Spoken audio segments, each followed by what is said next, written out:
الحمد للہ والصلاة والسلام على رسول اللہ اشہد ان لا الہ الا اللہ وحدہ لا شریک لہ واشہد ان محمدا رسول۔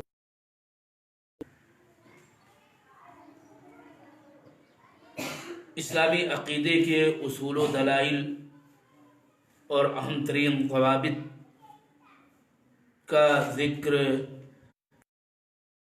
کیا گیا۔ مثلا یہ بات تبھی گزری پچھلے درس میں کہ ہمارا دین کامل ہے، لہذا وہ شے جو رسول اللہ صلی اللہ علیہ وسلم کے حین حیات ہمارا عقیدہ و دین ہے، وہی عقیدہ و دین قیامت تک کے لیے رہے گا۔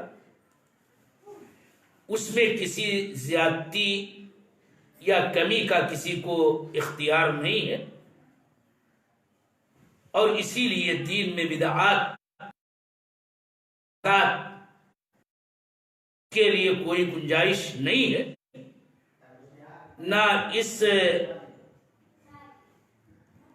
طرح کی بدعتوں کے ایجاد کر لینے سے کوئی بھی امر دین کا حصہ، عقیدے کا حصہ نہیں بن سکتا۔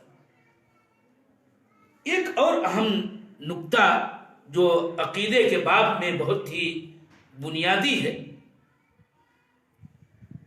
اور وہ یوں ہے کہ ہمیں ایک مومن کی حیثیت سے یہ ایمان رکھنا چاہیے کہ رسول اللہ صلی اللہ علیہ وسلم کے علاوہ معصوم نہیں ہے۔ عصمت دین و عقیدے کے باب میں اور تبلیغ دین کے باب میں صرف رسول اللہ صلی اللہ علیہ وسلم کو اللہ تعالی کی جانب سے حاصل ہے، جس کا بیان کتاب و سنت کے نصوص میں موجود ہے۔ سب سے اہم اور مختصر سی بات یہی ہے کہ وَمَا يَنْطِقُ عَنِ الْهَوَىٰ إِنْ هُوَ إِلَّا وَحْيٌ يُوحَىٰ۔ یہ بات علمی پر ہمیں جاننا چاہیے کہ یہ امت مجموعی طور پر معصوم ہے، کہ امت کا اجماع و اتفاق دین کے باب میں ضلالت و گمراہی پر نہیں ہو سکتا۔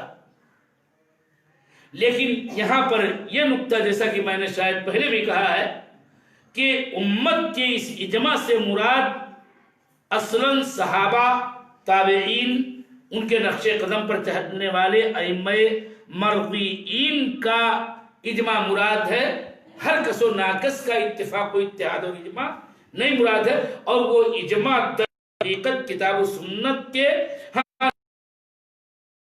ہو تب اس کا اعتبار ہے، اور یوں پوری امت اس اعتبار سے معصوم ہے کہ کسی ضلالت و گمراہی پر ان کا اتفاق نہیں ہو سکتا ہے۔